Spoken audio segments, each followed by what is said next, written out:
السلام علیکم ورحمۃ اللہ وبرکاتہ۔ شیخ صاحب امید کرتا ہوں آپ خیریت سے ہوں گے، اللہ تعالیٰ کو خیریت سے رکھے۔ شیخ صاحب ایک بہن کا سوال ہے، ان کی قریبی جاننے والی جو ہے ان کی ڈیتھ ہو گئی ہے، تو وہ کویت میں ہیں اور وہ کہہ رہی ہیں کہ کیا ہم گھر کے اندر عورتوں کو اکٹھا کر کے تو چھوٹی سارا بس ذکر اذکار اور قرآن وغیرہ پڑھ سکتے ہیں، کھانا وانا ہم کھلا سکتے ہیں؟ اگر ہم نہیں کھلا سکتے تو پھر اس کی کیا حدیث ہے کہ ہم نہیں کھلا سکتے؟ ہم قرآن ہی تو پڑھ رہے ہیں، مطلب ان کا ماننا، اور جو بھی ایسے کرتا ہے اس کا بھی یہ ماننا ہے کہ قرآن ہی تو پڑھ رہے ہیں، ہم کون سا کچھ غلط کر رہے ہیں؟ ہم ذکر ہی تو کر رہے ہیں، کون سا ہم کچھ غلط کر رہے ہیں؟ اس کے بارے میں آپ جو ہے ایک جواب دے دیں انشاءاللہ، تاکہ ان تک اور باقی لوگوں تک بھی اس کا جواب پہنچ جائے انشاءاللہ۔ جزاکم اللہ خیر۔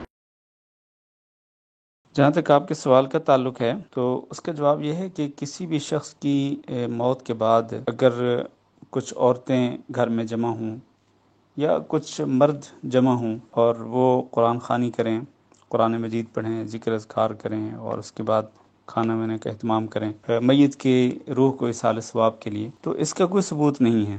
جو شخص یہ کہتا ہے نا جی کون سی حدیث میں منع کیا گیا ہے، اگر آپ منع کی بات کریں گے تو پھر یہ بھی آپ کو بتانا پڑے گا کہ کس حدیث میں منع کیا گیا ہے کہ نماز جنازہ کے اندر رکوع نہیں ہے، کس حدیث میں منع کیا گیا ہے کہ نماز جنازہ کے اندر سجدہ نہیں ہے، کس حدیث میں منع کیا گیا ہے کہ مغرب کی 4 رکعت آپ نہیں پڑھ سکتے ہیں، کس حدیث میں منع کیا گیا ہے کہ فجر کی 3 یا 4 رکعتیں آپ نہیں پڑھ سکتے ہیں۔ اگر آپ اس طرح یعنی اگر کوئی بندہ اس طرح سے دلیل دے تو پھر اس طرح سے بھی اس کو دلائل دینے پڑیں گے، تو یہ بات ہی سرے سے غلط ہے جی کہ کہاں منع کیا گیا ہے۔ نہیں، اصل بات یہ ہے کہ اگر آپ یہ کہتے ہیں نا کہ یہ فلاں عمل ہے دین کے اندر، فلاں عبادت ہے، تو پھر آپ کو اس کا ثبوت پیش کرنا پڑے گا۔ جو دعویٰ کرتا ہے اس کو ثبوت دینا پڑتا ہے، لہذا آپ کو ثبوت دینا پڑے گا کہ کیا نبی صلی اللہ علیہ وسلم نے کسی شخص کی وفات کے موقع پر کسی بھی اپنے گھر والوں میں سے، اپنی بیٹیوں میں سے، آپ کی کئی بیٹیاں آپ کی زندگی میں، آپ کی حیات مبارکہ میں فوت ہو گئی تھیں، کیا نبی صلی اللہ علیہ وسلم نے ان کی وفات کے موقع پر اس طرح عورتوں کو کہا تھا کہ عورتیں جمع ہو جائیں، قرآن مجید پڑھیں، ذکر اذکار کریں، کھانے وانے کا اہتمام کریں؟ کیا نبی صلی اللہ علیہ وسلم نے کسی اور صحابیہ